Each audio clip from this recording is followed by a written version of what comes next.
الرحمن الرحیم۔ معزز سامعین و ناظرین، السلام علیکم ورحمۃ اللہ وبرکاتہ۔ میں امید کرتی ہوں کہ آپ سب خیریت سے ہوں گے، خوشحال ہوں گے۔ میری دعا ہے کہ اللہ تعالیٰ آپ کو خوش اور آباد رکھے۔ آج کی میری اس ویڈیو کا موضوع ہے قرآن کریم کا تعارف اور ہماری ذمہ داری۔ قرآن کیا ہے، نزول قرآن، تاریخ نزول قرآن۔ البتہ قرآن کریم کے متعلق تمام معلومات جاننے کے لیے اس ویڈیو کو لاسٹ تک ضرور دیکھیے گا۔ ویڈیو اگر اچھی لگے تو لائک، شیئر اور کومنٹ ضرور کیجیے گا۔ اس سے پہلے کہ میں ویڈیو کے موضوع کی جانب بڑھوں، تمام ناظرین جو میرے چینل پر نئے ہیں ان سے گزارش ہے کہ چینل کو سبسکرائب کر دیں اور بیل آئیکن پریس کر دیں تاکہ اپلوڈ ہونے والی ہر نئی ویڈیو کا نوٹیفیکیشن آپ کو مل جائے۔ قرآن کیا ہے؟ قرآن کریم اللہ تعالیٰ کا پاک کلام ہے جو اللہ تعالیٰ نے قیامت تک آنے والے انس و جن کی رہنمائی کے لیے آخری نبی حضور اکرم صلی اللہ علیہ وسلم پر وحی کے ذریعے نازل فرمایا۔ قرآن کریم اللہ تعالیٰ کی صفت ہے، مخلوق نہیں۔ قرآن کریم لوح محفوظ میں ہمیشہ سے ہے۔ اللہ تعالیٰ کے جو فیصلے ملن اعلیٰ یعنی آسمانوں کے اوپر تحریر ہیں، وہ کسی بھی تبدیلی سے محفوظ ہونے کے ساتھ شیاطین کے شر سے بھی محفوظ ہیں، اس لیے اس کو لوح محفوظ کہا جاتا ہے۔ اس کی شکل و صورت و حجم کیا ہے ہم نہیں جانتے، مگر قرآن و حدیث کی روشنی میں ہم اس پر ایمان لائے ہیں۔ قرآن قرآ کا مصدر ہے جس کے معنی ہے پڑھنے والی کتاب یا پڑھی جانے والی کتاب۔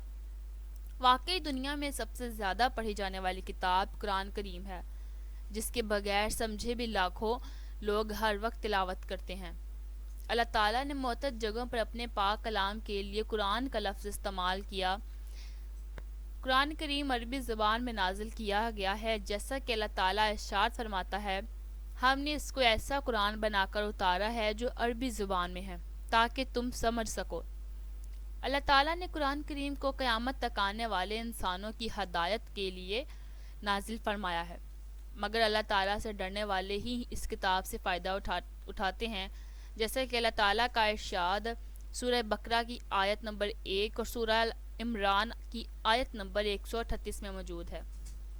نزول قرآن حضور اکرم صلی اللہ علیہ وسلم پر مختلف طریقوں سے وحی نازل ہوتی تھی۔ گھنٹی کی سی آواز سنائی دیتی اور آواز نے جو کچھ کہا ہوتا وہ حضور اکرم صلی اللہ علیہ وسلم کو یاد ہو جاتا۔ جب اس طریقہ سے وحی نازل ہوتی تھی تو آپ صلی اللہ علیہ وسلم پر بہت زیادہ بوجھ پڑتا تھا۔ فرشتہ کسی انسانی شکل میں آپ صلی اللہ علیہ وسلم کے پاس آتا اور اللہ تعالیٰ کا پیغام آپ کو پہنچا دیتا۔ ایسے مواقع پر عموماً حضرت جبرائیل علیہ السلام مشہور صحابی حضرت دحیہ قلبی رضی اللہ عنہ کی صورت میں تشریف لایا کرتے تھے۔ حضرت جبرائیل علیہ السلام اپنی اصل صورت میں تشریف لاتے تھے۔ بالواسطہ اللہ تعالیٰ سے حضور اکرم صلی اللہ علیہ وسلم کی ہم کلامی ہوئی۔ یہ صرف ایک بار معراج کے موقع پر ہوا، جب نماز کی فرضیت اسی موقع پر ہوئی۔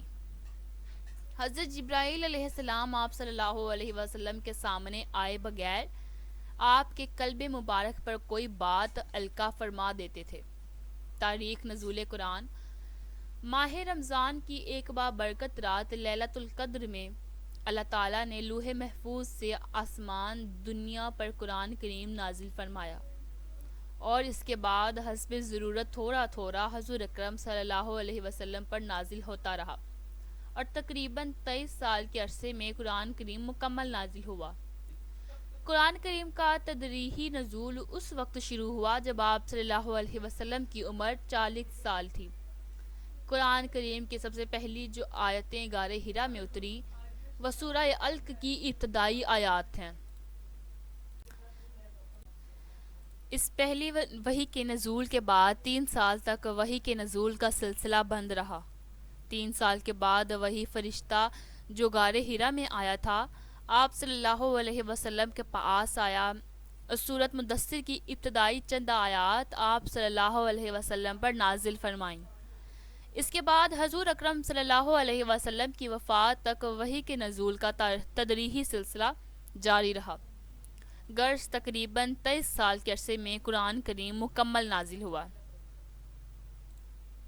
حفاظت قرآن۔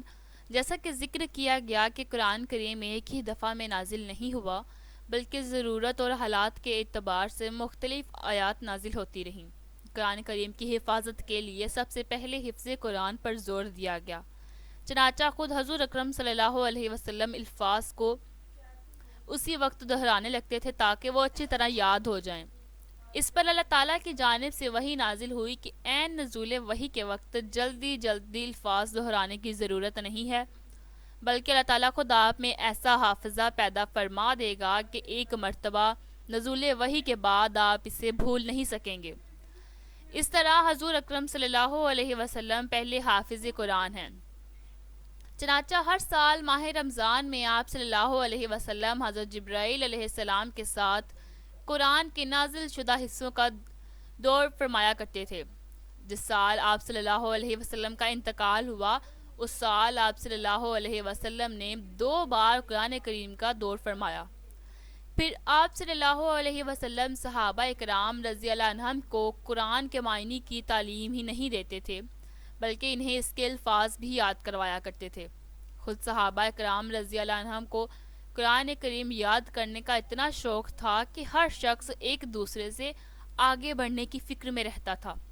چنانچہ ہمیشہ صحابہ کرام میں ایک اچھی خاصی جماعت ایسی رہتی جو نازل شدہ قرآن کی آیات کو یاد کر لیتی اور راتوں کو نماز میں دہراتی تھی۔ غرض یہ کہ قرآن کی حفاظت کے لیے سب سے پہلے حفظ قرآن پر زور دیا گیا، اور اس وقت کے لحاظ سے یہی طریقہ زیادہ محفوظ اور قابل اعتماد تھا۔ قرآن کریم کی حفاظت کے لیے حضور اکرم صلی اللہ علیہ وسلم نے قرآن کریم کو لکھوانے کا بھی خاص اہتمام فرمایا۔ چنانچہ نزول وحی کے بعد آپ کاتبین وحی کو لکھوا دیا کرتے تھے۔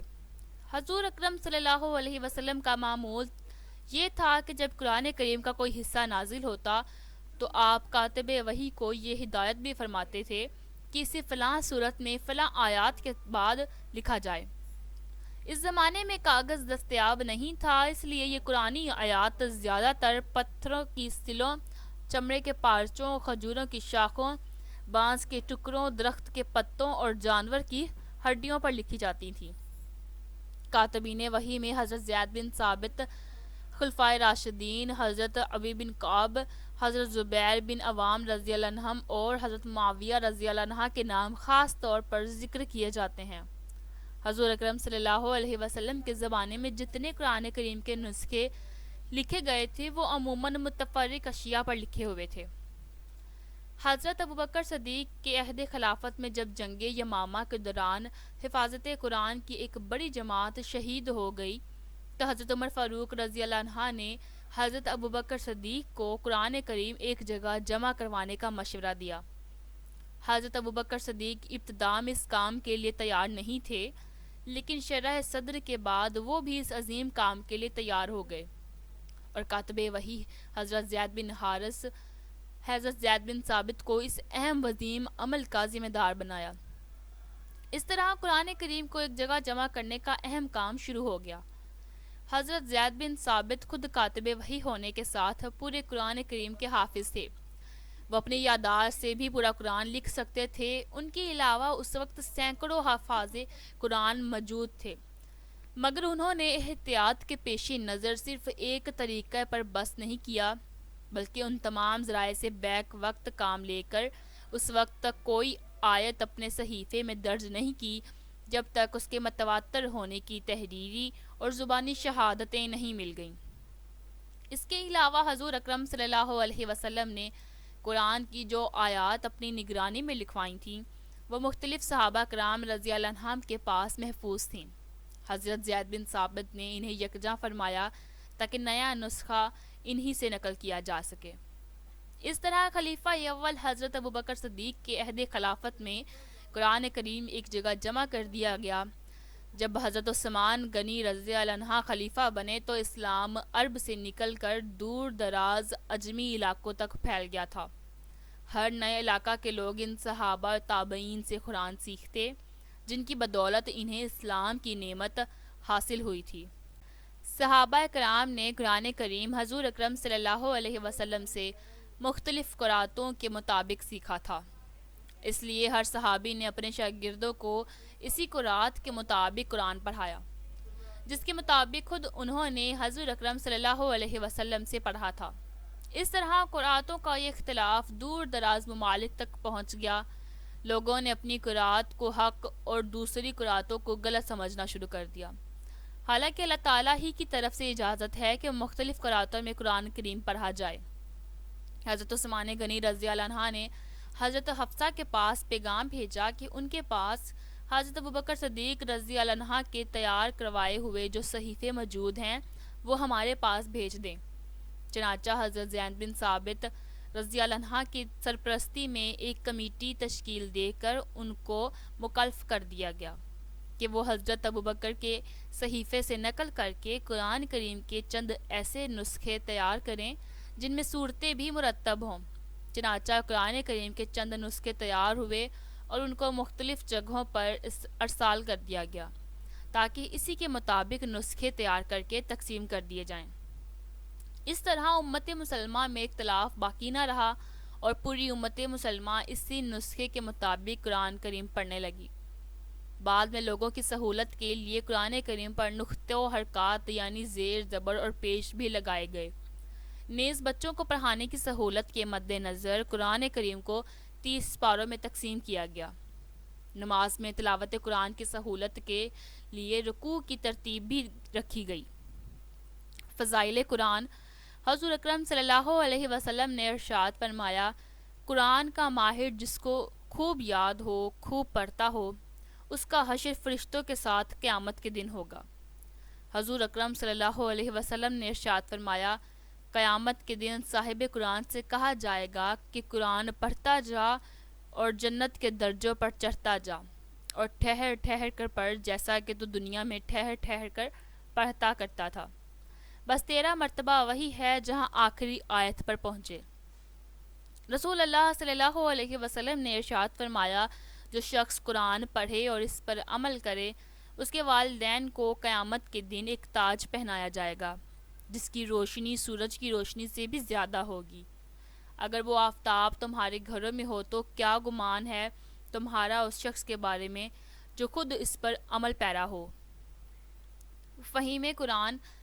اللہ تعالیٰ نے ہمیں قرآن کریم میں تدبر و تفکر کرنے کا حکم دیا ہے، مگر یہ تدبر و تفکر مفسر اول حضور اکرم صلی اللہ علیہ وسلم کے اقوال و افعال کی روشنی میں ہی ہونا چاہیے، کیونکہ اللہ تعالیٰ ہی نے ارشاد فرمایا ہے، یہ کتاب ہم نے آپ کی طرف اتاری ہے تاکہ لوگوں کی جانب جو حکم نازل فرمایا گیا ہے آپ اسے کھول کھول کر بیان کر دیں، شاید کہ وہ غور و فکر کریں۔ یہ کتاب ہم نے آپ پر اس لیے اتاری ہے تاکہ آپ ان کے لیے ہر اس چیز کو واضح کر دیں جس میں وہ اختلاف کر رہے ہیں۔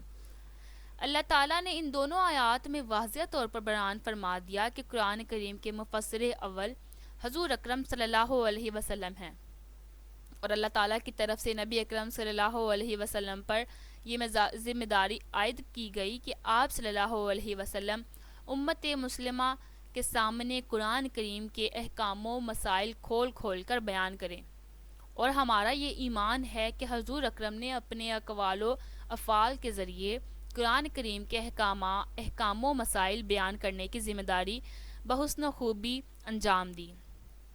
صحابہ کرام، تابعین اور تبع تابعین کے ذریعے حضور اکرم صلی اللہ علیہ وسلم کے اقوال و افعال یعنی حدیث نبوی کے ذخیرہ سے قرآن کریم کی پہلی اہم اور بنیادی تفسیر انتہائی قابل اعتماد ذرائع سے امت مسلمہ کو پہنچی ہے، لہٰذا قرآن فہمی حدیث کے بغیر ممکن ہی نہیں ہے۔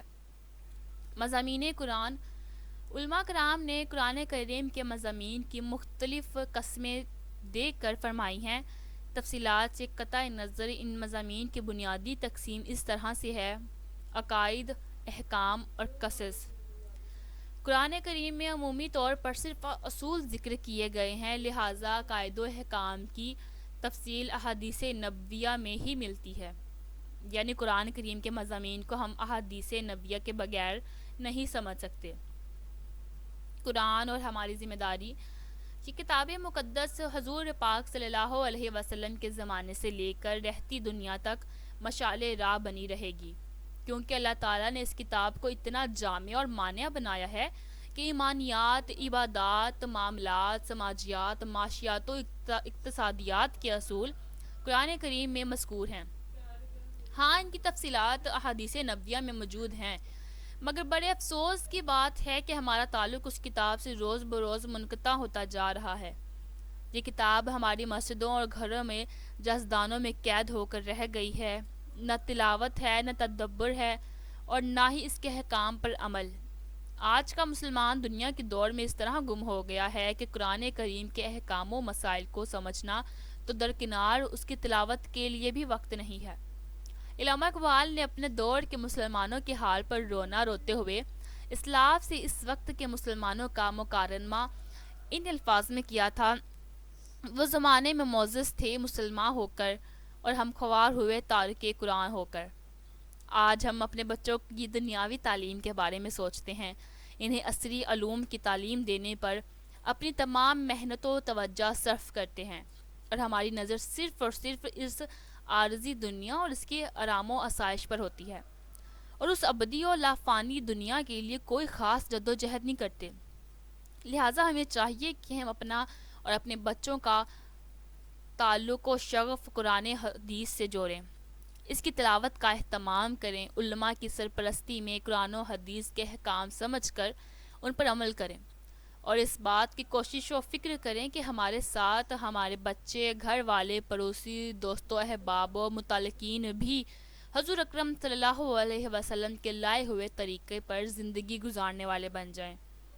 آج عصری تعلیم کو اس قدر فوقیت و اہمیت دی جا رہی ہے کہ لڑکوں اور لڑکیوں کو قرآن کریم ناظرہ کی بھی تعلیم نہیں دی جا رہی، کیونکہ ان کو اسکول جانا ہے، ہوم ورک کرنا ہے، پروجیکٹ تیار کرنا ہے، امتحانات کی تیاری کرنی ہے، وغیرہ وغیرہ۔